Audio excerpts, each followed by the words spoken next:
오늘 어버이 주일입니다.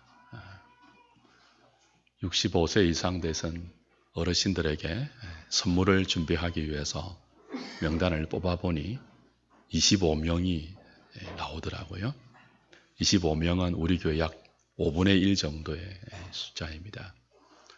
예전에는 채 20명이 안 되신 것 같았는데 어느덧 우리 교회도 65세 이상 어르신들이 20명을 넘어서 25명이 되었습니다. 점점 노령화가 되어 간다는 그런 수치겠죠. 이분들 모두 남은 생애를 믿음으로 건강하게 잘 사시면 좋겠다는 마음으로 교회에서 견과류를 작은 선물로 준비했습니다. 작년처럼 시키지 않고 권사님들이 직접 좋은 견과류를 사셔서 또 용기에 정성스럽게 담아 준비한 것이니까 맛있게 드시고 잘 드시고 더 건강하게 교회 어른들로 계셔 주시기를 부탁드립니다. 아울러 모든 교우들은 어버이 주일을 맞이해서 여러분 가정의 부모님과 더불어 교회 어른들인 이분들을 잘 공경하고 받드는 그런 한우리 식구들 되기를 소망합니다.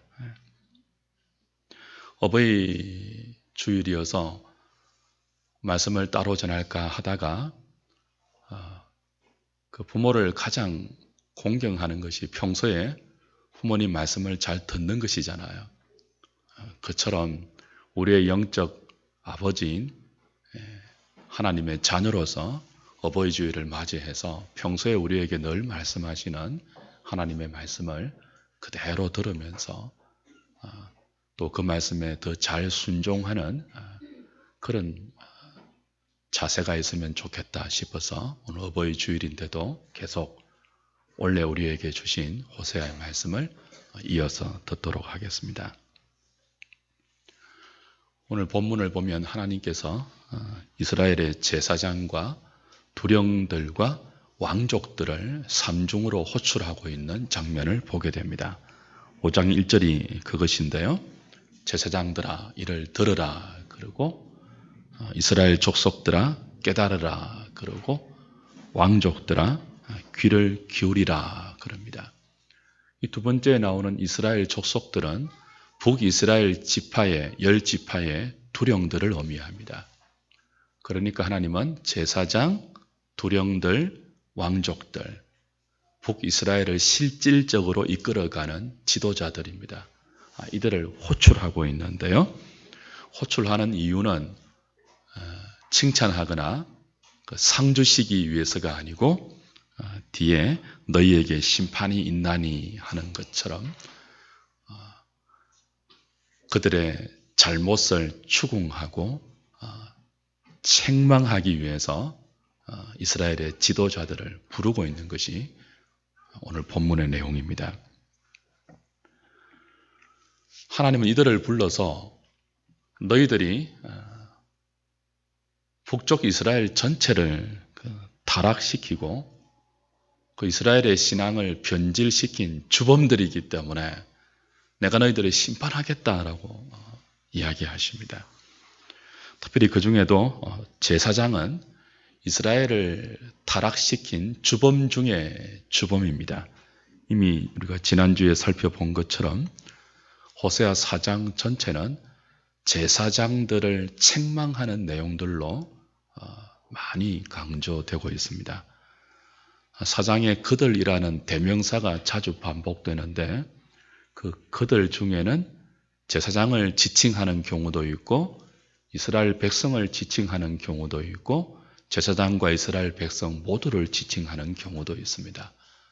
그것이 왔다 갔다 하는데요. 4장 전체에서. 그럼에도 불구하고 제사장들을 지칭하는 것이 4장 전체의 초점이고 방점입니다.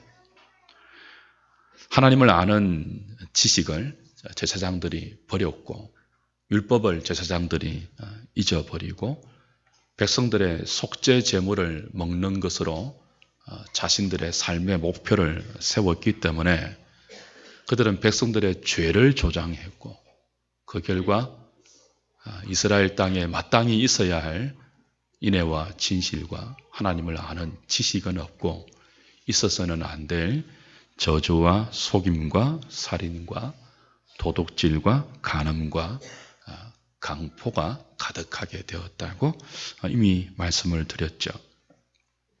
그래서 오늘 본문은 거기에 이어서 그렇기 때문에 그런 너희들 때문에 온 이스라엘이 여호와의 신앙을 버리고 우상 신앙으로 바알과 아세라의 신앙을 섞어서 혼잡된 변질된 신앙으로 이스라엘이 타락해버렸다.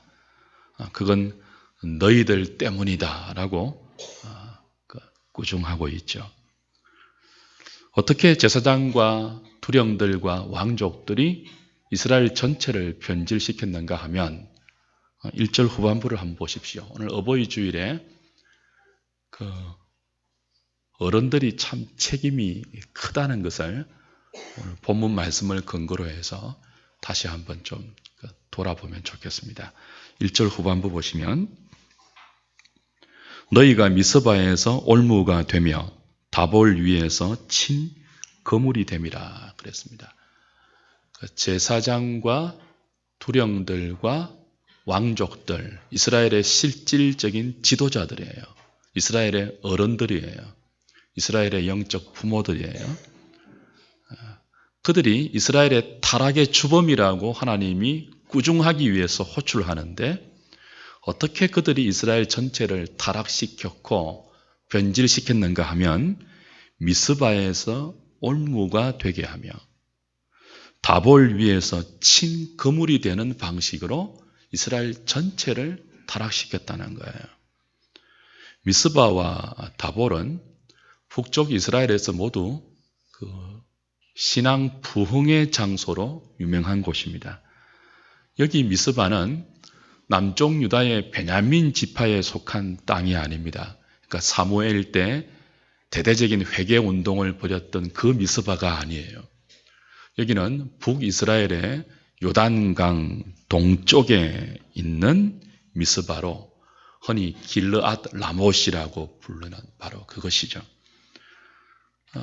이곳이 어떤 곳인가 하면 여호수아서 11장 보면 이스라엘이 이제 가나안 땅을 정복할 때 이 북가나안 땅 원주민들이 이스라엘을 대대적으로 대항했죠. 그때 가나안 북쪽 여러 왕들을 통합해서 이스라엘을 대적하게 했던 가장 핵심적인 인물이 하솔 왕 야빈입니다. 하솔 왕 야빈, 이 야빈은 이제 고유 명사입니다. 사람의 이름이 아니고 하솔의 왕을 지칭하는 애굽의 왕을 바로라고 하듯이 야빈이 그런 고유 명사입니다.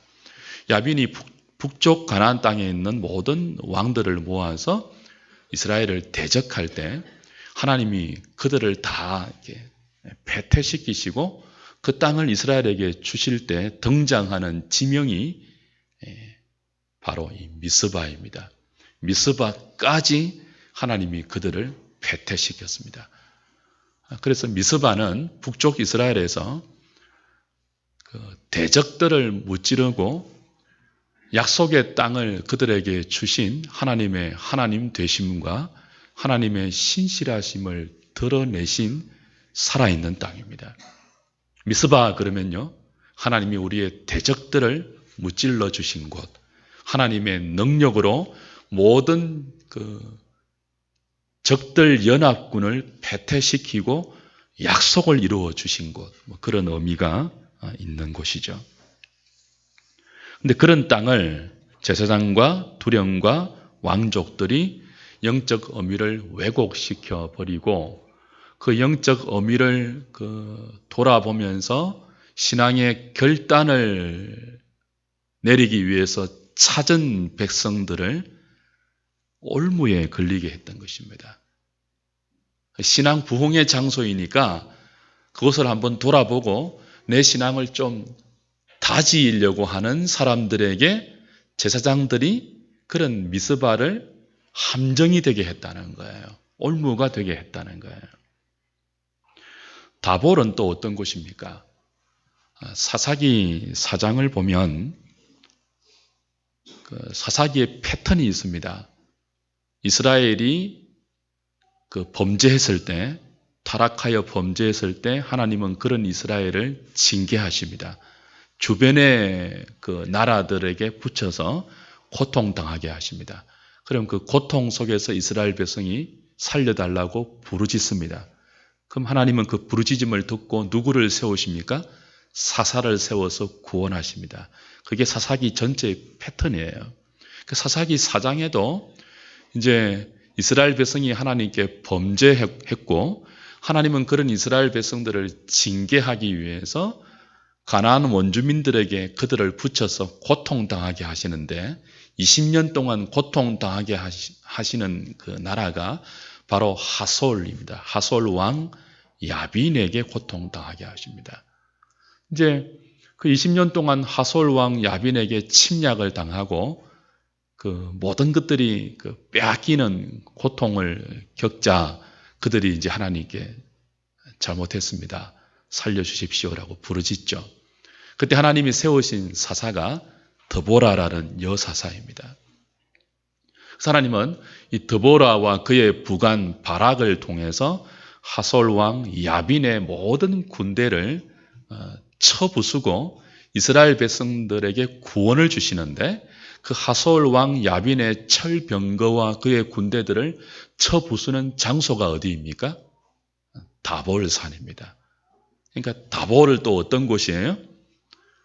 그 백성들의 고통 가운데 부르짖음을 들으시고 하나님이 그 구원을 베푸시는 신앙 부흥의 장소인 동시에 하나님의 하나님 되심을 드러내는 그런 영적 의미가 있는 곳이죠. 그런데 이런 다볼도 제사장과 투령들과 왕족들 때문에 오히려 그 영적 의미를 새기면서 신앙을 새롭게 하려고 그것을 찾는 사람들에게 거물이 되고 있다는 것입니다. 그러니까 누가 그렇게 한다고요? 제사장들이 그렇게 한다는 거예요. 투령들이 그렇게 한다는 거죠. 왕족들이 그렇게 한다는 것입니다.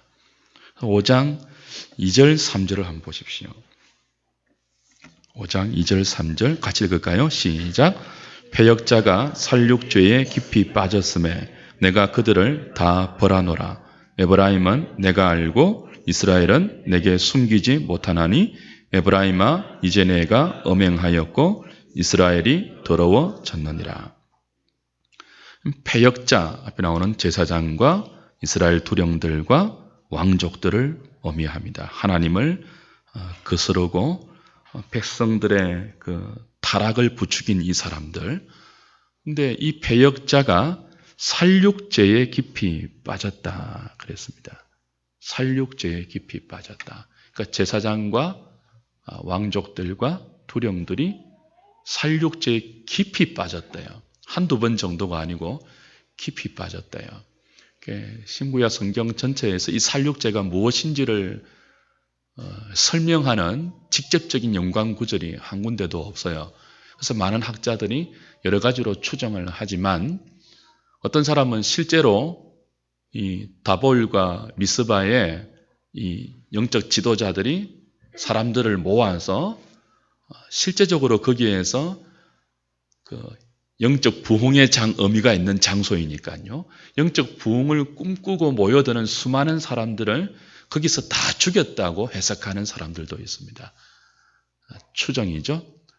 의미가 있는 추정이지만 근거가 없기 때문에 거기까지는 갈 것도 없고요. 여하튼 영적 부흥의 장소를 찾아와서 자신들의 신앙의 결단을 다지려고 하는 사람들을 이 제사장과 투령들과 왕족들이 살육죄에 해당되는 그런 영적 살인, 그들의 믿음을 오히려 변질시켜버리고 죽여버리는 그런 깊은 죄를 짓고 있다는 지적입니다.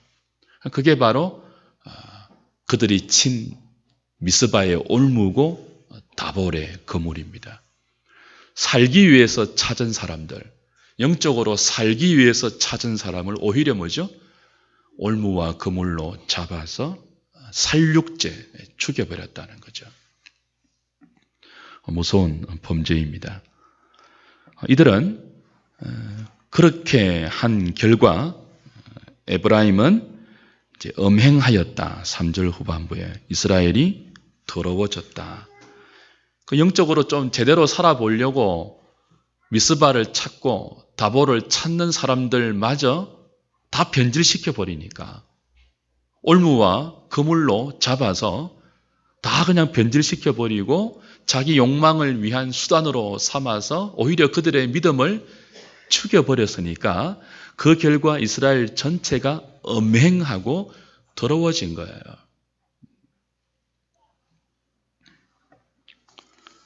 조금 더 자세하게 이런 이스라엘의 그 형편을 이해하기 위해서는 4장 15절에 나오는 또 다른 지명을 좀 생각할 필요가 있습니다. 4장 15절 보십시오. 이스라엘아 너는 음행하여도 유다는 죄를 범하지 못하게 할 것이라. 그리고 또 두 곳의 지명이 나오는데 무엇입니까? 너희는 길갈로 가지 말며 베다웬으로 올라가지 말며 라고 되어 있습니다. 그 에브라임은 이미 이제 음행한 상태가 되었습니다. 제사장들 때문에, 왕들 때문에, 두령들 때문에, 영적 지도자들의 타락 때문에 이스라엘 전체가 영적으로 행음하는 상태, 영적으로 다 죽어있고 변질된 상태가 되었는데 그 대표적인 장소가 길갈과 베다웬이에요. 그래서 하나님은 그 길갈과 베다웬의 금종령을 지금 내리고 있습니다. 아무도 이곳으로는 가지 마라. 왜 그랬죠? 거기 가면 다 죽기 때문입니다. 영적으로. 거기 가면 다 물들기 때문이고 다 변질되기 때문이고 다 썩고 부패하기 때문에 그런 거예요. 근데 이 길갈과 베다웬도 사실은 굉장한 영적 부흥의 장소이고 하나님의 은혜가 상징적으로 부여된 그런 지명들이죠. 여러분, 길갈이 어떤 곳입니까? 이스라엘 백성들이 여호수아와 더불어서 요단강을 건널 때 하나님께서 기적을 베푸시죠. 물이 넘치는 요단 강물을 끊으시고 마른 땅을 드러내십니다. 그때 하나님이 그들에게 하나 명령하시죠.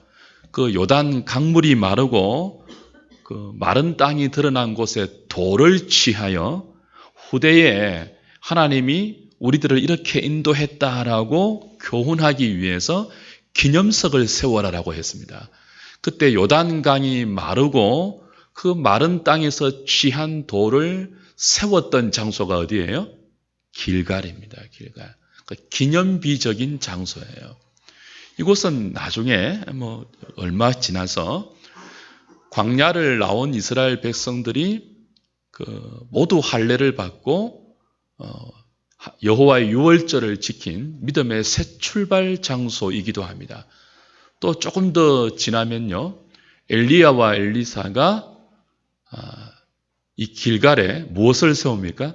선지 학교를 세우고 하나님의 진리의 말씀을 전하는 선지 생도들을 훈련하는 영적 훈련의 장소이기도 합니다. 그러니까 길갈은 두고 하나님의 하나님 되심을 후손들에게 가르치는 기념비적인 장소.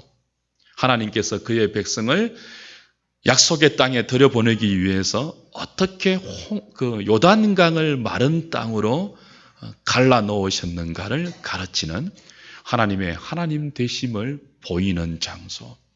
그 하나님의 하나님 되심을 백성들에게 말씀을 통해서 가르쳐야 할 선지 생도들을 가르치는 장소. 굉장히 영적 의미가 깊은 그런 장소이죠. 근데 이 길갈이 절대로 그곳에는 가지 말라, 금종령을 내릴 정도로 변질되어 있는 것입니다. 그런 영적 의미를 좀 되새기면서, 왜냐하면 유명한 곳이니까요. 그런 소문이 나 있는 곳이니까요. 길갈 그러면 전부 찾는, 요즘식으로 하면 성지순례의 장소처럼 영적 의미가 분명한 장소인데 하나님은 절대로 그곳에 못 가도록 하세요. 유다까지도 물들 수 있기 때문에. 왜 금종령을 내린다고요? 거기 가면 다 죽거든요. 뭐처럼요? 미스바와 다볼처럼 말이죠. 제사장들이 치놓은 올무와 그물이 있다는 거예요. 베다원은 어떤 곳입니까? 베다웬. 이 베다웬은 사실 베델의 별명입니다. 그러니까 베델이죠, 베델. 베델 그럼 여러분 어떤 곳인지 아시죠? 창세기 28장에서 야곱이 형의 분노를 피해서 외삼촌 라반의 집으로 도망갈 때 밤중에 돌을 베개하고 누워 잘 때 하나님이 그 낮고 낮은 야곱에게 찾아오셔서 야곱을 만나 주신 그런 장소입니다. 꿈에서 깰 때 야곱이 여기가 하나님이 계신 곳이구나. 그 지명의 이름을 무엇이라고 붙인다고요? 베델이라고 붙입니다. 풀이 하면 뜻이 어떤 뜻이에요? 하나님의 집 그런 뜻입니다. 그러니까 베델은 하나님의 집이에요. 어떤 자에게 하나님의 집입니까? 야곱처럼 가장 낮은 자리에, 가장 비참한 자리에 있는 사람에게 찾아오셔서 그를 그의 백성 만들기 위해서 낮은 땅과 하나님의 보좌를 사닥다리로 이어주면서 교통하셨던 그 하나님. 그러니까 굉장히 그 놀라운 영적 의미가 있는 장소가 베델입니다. 나 같은 죄인이라도 하나님께서 찾아오셔서 하나님 백성 삼아 주시는구나. 그 은혜를 기릴 수 있는 곳이 어디라고요? 베델이에요. 뜻은요? 하나님의 집이에요. 근데 이 베델이 무엇으로 불리고 있습니까? 벳아웬입니다. 뜻은요? 우상의 집이라는 뜻입니다. 하나님의 집이 우상의 집이 되어 있는 것이 북이스라엘의 현실입니다. 누구 때문에요? 제사장 때문에, 왕들 때문에, 두령 때문에. 하나님의 집인 줄 알고 사람들이 찾아가면요, 그 집에는 우상만 가득하기 때문에 하나님이 야곱을 살리듯이 죄인들이 살아나는 영적 충전의 장소가 아니고 오히려 우상들에게 혼잡되고 희미하게 갖고 있던 믿음의 생명마저도 다 죽어버리는 죽음의 장소여서 하나님은 베다웬을 찾지 말라고, 길갈로 가지 말라고 금종령을 내리고 있는 것입니다. 무서운 타락이에요. 어떻게 하나님의 집이 우상의 집으로 변질될 수 있습니까?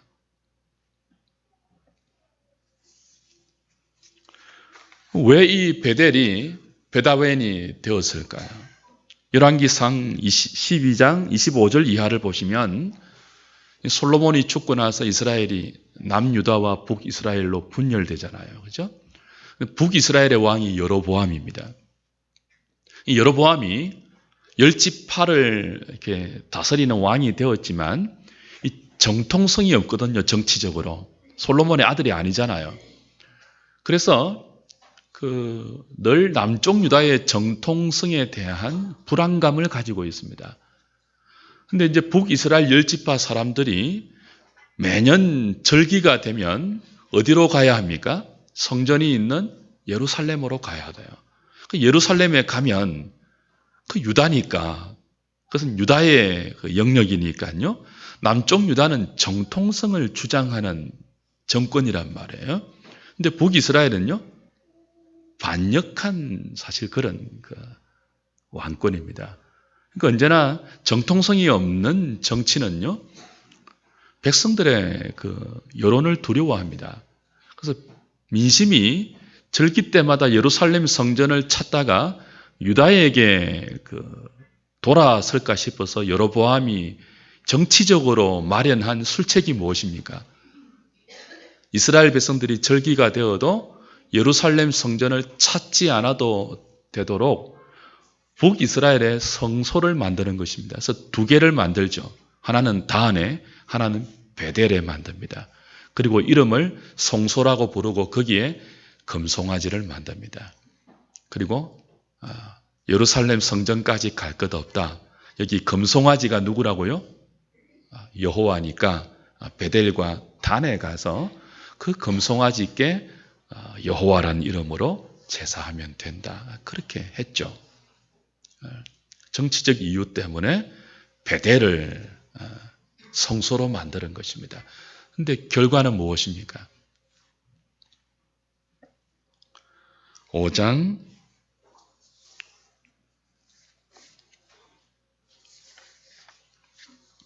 4장 다시 17절 18절 보십시오. 4장 17절 18절 읽어볼까요? 시작. 에브라임이 우상과 연합하였으니 버려두라. 그들이 마시기를 다하고는 이어서 엄행하였으며 그들은 부끄러운 일을 좋아하느니라. 정치적 목적으로 베델에 성소를 세웠습니다. 금송아지 형상을 만들고 그것이 하나님이라고 불렀습니다. 거기서 예배하면 된다고 백성들을 가르쳤습니다. 왕이 그랬습니다. 계속해서 이어지는 왕족들이 그렇게 정책을 펼쳤습니다. 그 결과 베델과 단에서 이스라엘 백성들이 하나님을 예배하면 할수록 어떤 결과가 생겼죠? 그들이 우상과 연합한 것입니다. 에브라임이 우상과 연합했다. 그렇죠? 마시기를 다하고는 이어서 엄행했다. 부끄러운 짓을 했다. 그럽니다. 우상과 연합했다는 말은 여호와 신앙이 가나안의 바알 신앙으로 혼잡되었다는 뜻입니다.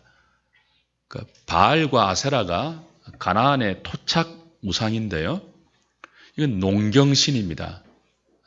비를 주관하는 신이에요. 가나안 땅에서 농사를 잘 짓기 위해서는 때에 맞춰서 비가 와야 되지 않습니까? 비는 하늘에서 오잖아요. 근데 가나안 원주민들이 어떻게 생각했는가 하면 비가 오려면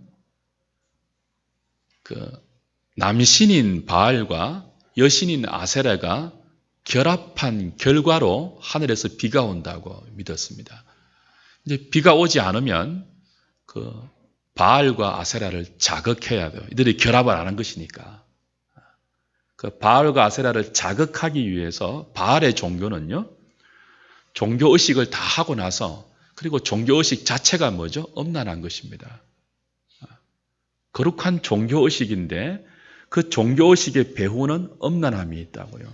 왜냐하면 비를 오게 해야 되기 때문에, 바알과 아세라를 결합시켜야 되기 때문에, 바알과 아세라를 섬기는 제사하는 사람들이 성적 행위를 벌이죠. 그래서 종교의식 자체가 타락한 성적 행위입니다. 그들이 마시기를 다하고 엄행하였다는 말은 그런 뜻입니다. 그러니까 베델과 단에 금송아지를 만들어 놓고 여기서 하나님께 예배하면 된다라고 했는데 그것이 어떤 결과를 초래했다고요? 여호와 신앙이 바알 신앙으로 우상과 연합하고 행음하는 엄난한 신앙이 되었다는 거예요.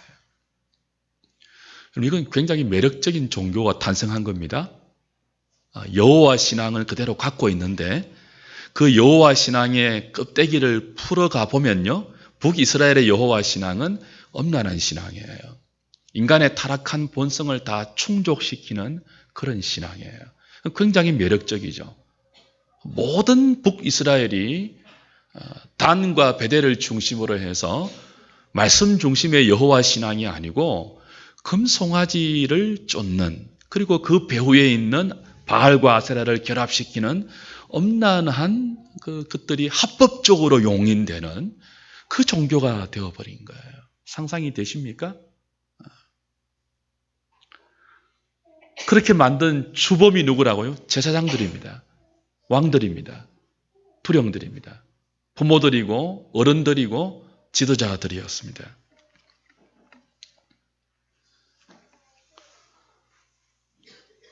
사랑하는 여러분, 지도자는 백성들을 하나님께 이끌어야 할 사람들이죠. 하나님을 아는 지식으로 백성들의 삶을 부단히 인도해야 될 사람들입니다. 그래서 그들의 삶의 진실과 인애라는 하나님의 성품을 열매로 거둘 수 있도록 그들의 목숨을 다 바쳐야 하는 사람들이 영적 지도자들입니다. 그런데 하나님의 책망이 무엇입니까? 오히려 그들이 이스라엘을 타락시키고 변질시키고 이스라엘의 영적 생명을 죽여버린 주범 중에 주범이라는 것입니다. 그들은 미스바와 다볼, 길갈과 베델, 그 신앙의 영적 의미가 깃들여 있는 이정표와 같은 곳, 지계표와 같은 곳, 기념비와 같은 그 장소들에 거물을 쳤습니다. 올무를 놓았습니다. 그리고 그 길을 찾는 모든 사람들을 송아지 신앙으로, 금송아지 신앙으로 변질시켜버렸고 엄란한 신앙으로 왜곡시켜버렸습니다. 그래서 그 결과 어떻게 되었습니까? 무서운 결과가 되었죠. 4장 16절 보십시오. 4장 16절 같이 읽겠습니다. 시작. 이스라엘은 완강한 암소처럼 완강하니 이제 여호와께서 어린 양을 넓은 들에서 먹임같이 그들을 먹이시겠느냐. 이스라엘이 뭐처럼 되었대요? 완강한 암소처럼 되었대요. 그래서 이제 어떻게 못하시겠다는 거죠? 어린 양을 넓은 들에서 먹임같이 그들을 먹일 수 없다. 이렇게 하나님이 탄식하고 있습니다. 하나님께서 그의 백성들을 인도하시는 방식은 암소를 멍에를 메워서 억지로 이끌어가는 그런 방식이 아닙니다. 넓은 들에서 양들을 먹이는 방식이 하나님이 그의 백성을 인도하는 방식입니다. 양들은 어리석어 보여도 하나의 특징이 있습니다. 그게 뭡니까? 목자의 음성을 듣는다는 것입니다. 아무리 넓은 곳에 풀어놓아도 양들은 목자가 가면 갑니다. 목자의 음성을 듣습니다. 그게 양들입니다. 물론 개 중에는 길을 잃는 양도 있고 또 늦게 오는 양도 있지만 결국은 목자의 음성을 듣고 다 따라오는 것이 양입니다. 하나님은 이스라엘 백성을 넓은 들에서 양들을 먹이시는 것처럼 먹이시기를 원하십니다. 근데 이제는 그렇게 할 수가 없다는 거예요. 어떻게 되었다고요? 완강한 암소처럼 되었대요. 저와 여러분들의 신앙은 어린 양의 신앙이 되어야 합니다. 암소 신앙이 되면 안 돼요. 금송아지를 만들어 놓은 베델과 단에서 지도자 타락한 제사장들이 쳐놓은 올무와 그물에 걸리면 어린 양의 신앙이 완강한 암소의 신앙으로 변질되게 됩니다. 암소는 한 번도 멍에를 메어보지 않는 소를 의미합니다. 그래서 주인 말을 듣지 않는 소예요. 지 맘대로 하는 소입니다. 그 어린 양은 목자가 말하면 듣는 백성들이잖아요. 여호와의 신앙이 제사장들 때문에 타락한 왕들과 투령들 때문에 완강한 암소의 신앙이 되어서 더 이상 하나님께서 말씀으로 그들을 인도할 수 없는 지경이 되어 이제 완강한 암소에게 멍에를 메워서 억지로 끌고 가는 것처럼 그들을 망하게 할 수밖에 없다는 것입니다. 그래서 4장 17절 보시면요. 19절 보시면요. 바람이 그 날개로 그를 쌌나니 그랬습니다. 그들이 그 재물로 말미암아 부끄러운 일을 당하리라 그랬죠. 바람이 그 날개로 그를 쌌다 그랬습니다. 바람이 그 날개로 북이스라엘을 쌌어 날려버린다는 뜻이에요. 이제 포로로 잡혀가게 하겠다는 거죠. 포로로 잡혀가는 졸지에 망하고 잡혀가는 그 고통스러운 멍에를 치워서 다음 주에 보겠지만 거기에서 이제 회개한 자들이 우리가 여호와께로 돌아가자 그렇게 만들겠다는 것입니다. 어린 양처럼 말씀만으로 돌아오는 신앙이 안 되었다고 판단하고 그 말씀으로 돌아올 모든 영적 의미가 담겨있는 미스바와 다볼, 길갈과 베델, 기념비적인 장소마저 타락한 제사장들이 다 거물을 치고 올무를 파서 백성들을 죽이고 있는 영적 현실 속에서 하나님은 제사장을 부르고 두령을 부르고 왕들을 불러서 내 너네들을 심판하겠다. 심판하는 이유는 이러이러하기 때문이다. 라고 오늘 책망하고 추궁하고 계시는 거죠. 말씀을 좀 정리할까요? 사랑하는 여러분, 호세아서를 읽고 묵상하고 설교하는 것은 참 고통스럽습니다. 아마 여러분도 이 말씀을 함께 듣고 나누는 것이 쉽지는 않을 것입니다. 뭐냐 하면 하나님께서 심판하신다고 하는 이스라엘의 죄된 모습이 우리의 모습과 너무나 비슷하기 때문이죠. 마치 영화의 한 장면처럼 이스라엘의 모습과 오늘 우리의 현실이 오버랩됩니다. 요즘 우리 주위에도 길갈과 베델, 미스바와 다볼 같이 신앙 부흥의 이름을 걸고 있지만 정작 그곳에서 말하고 추구하는 신앙의 성경과는 너무 동떨어진 너무나 변질된 모습을 우리는 쉽게 발견합니다. 여러분, 과거에 유명했다고 교회가 크다고 사람들이 많이 모인다고 안심하지 마십시오. 본질을 보셔야 합니다. 겉으로 무슨 집회, 무슨 은사 집회, 부흥회, 무슨 세미나, 온갖 좋은 이름을 다 붙여놓았다고 다 안심하지 마십시오. 정작 가보면 그물이 쳐져 있고 올무가 있는 곳이 얼마나 많은지 모릅니다. 여호와 신앙이 아니고 금송아지 신앙을 거기서 가르치고 있는 것들이 너무나 많은 우리의 현실을 우리는 인정해야 돼요. 그래서 참 호세아서를 보면 고통스러워요. 더구나 그렇게 만든 이스라엘의 장 본인이 제사장들, 요즘 말로 하면 목회자이기 때문에 너무 고통스러워요. 그러나 정직하게 이 말씀 앞에 우리의 모습을 비추어 볼 수 있어야 되겠죠. 요즘은 멀리 이사가는 성도들에게 마음 놓고 소개할 교회가 그리 많지 않습니다. 정말 안타까운 현실이에요. 교회는 보편성을 가지고 있죠. 어디를 가도 보편적인 교회는 하나님 말씀이 신실하게 선포되어야 합니다. 성도들을 맡길 수 있어야 돼요. 우리 하늘의 교회와 다른 교회가 똑같아야 돼요, 사실은. 근데 요즘은요, 멀리 이사를 가면 목사님 어디 교회로 나갈까요? 라고 하면 아무 때나 합동교단에 나가십시오 말할 수 없는 시대가 되었습니다. 고신교단에 가십시오 말할 수 없는 시대가 되었습니다. 안심하고 성도들을 보낼 수 없는 시대예요.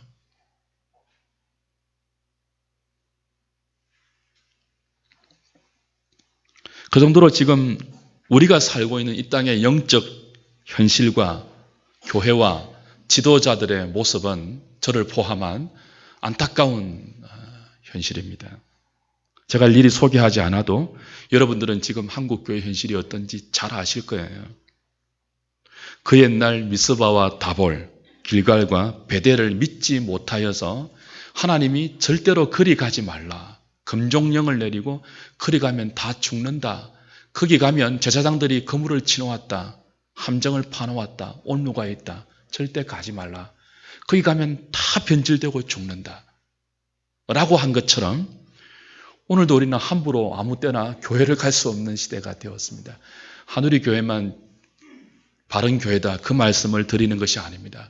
저만 깨어있는 목회자다. 그 말씀을 드리려고 하는 것이 아닙니다. 너무 어려운 현실인 우리를 직시하자는 것입니다. 주 안에 사랑하는 여러분, 오늘 어버이 주일입니다. 우리 애들이 달아주는 꽃을 다 달고 있습니다. 어른들은 공경받아 마땅합니다. 하나님이 주신 권위니까요. 어른들의 책임이 있습니다. 지도자는 책임이 있습니다. 제사장, 왕, 두령들 책임이 있습니다.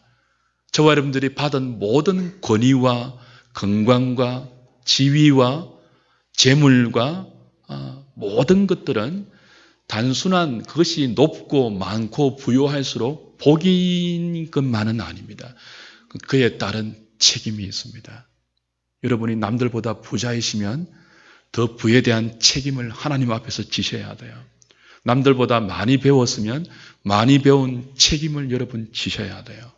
우리가 어른이면 어른의 책임이 있습니다. 지도자면 지도자의 책임이 있어요. 후손들이 믿고 따라올 수 있게끔 믿음의 본을 보여야 되고요. 하나님께서 우리에게 만들어주신 영적 어미의 신앙 부흥의 장소를 더 믿음으로 개발해서 하나님의 이름이 정말 더 높아지고 거기에서 진실과 인애와 하나님을 아는 지식이 꽃피도록 해야 할 책임이 어른들에게 있죠. 지도자에게 있죠. 그래서 오늘 여보의 주일을 맞이하면서 어른된 저와 여러분들이 다시 한번 꽃을 달고 있는 것과 똑같이 마음의 결심을 새기면 좋겠습니다. 우리가 정말 우리 자녀들과 믿음의 후배들에게 존경받을 수 있는 그 옛날 우리의 선조들이, 우리의 어머니들이, 우리의 아버지들이 우리에게 남겨주신 이 위대한 신앙 부흥의 장소가 우리 대에서 변질되지 않도록 우리가 자손들에게 거물을 치고 올무를 놓는 그런 부모들 되지 않도록 우리는 사력을 다해서 변질되어 가고 있는 조국 교회의 현실을 가슴 아파하고 말씀으로 돌아가야 할 책임을 지고 있습니다. 책임을 감당하겠다는 마음을 품는 어버이 주일 되면 좋겠습니다. 그리고 후배들이요, 자녀들이요, 젊은이들이요, 그런 어른들을 존경하십시오. 말씀의 생명을 걸고 다시 송아지 신앙에서 여호와 신앙으로 돌아가려고 애쓰는 어른들이 있는 한 우리는 희망이 있는 것입니다. 죽어가도 말씀 하나 붙들고 어린 양의 신앙으로 돌아가면 하나님이 살리십니다. 완강한 암소의 신앙에서 말씀만으로 충분합니다. 하나님 죽어도 말씀 붙들고 죽겠고 살아도 말씀 붙들고 살겠습니다. 어린 양 대신 예수 그리스도가 어디로 인도하시든지 우리가 따라가겠습니다. 라는 어린 양의 신앙으로 우리가 돌이킨다면 하나님은 바람 날개에 우리를 사서 멀리 우리를 날려버리지 않고도 지금 우리가 있는 그 자리에서 다시 한번 미스바와 다볼, 길갈과 베델의 옛 명성을 그 영적 의미를 회복시켜 주시고 우리에게 부흥을 다시 허락하실 것입니다. 그 일에 앞장서는 부모님들 되시고 앞장서는 부모님을 따라서 힘써 말씀을 붙들기에 힘쓰겠다고 다짐하는 그런 젊은이들 다 되실 수 있기를 우리 주님의 이름으로 부탁드립니다.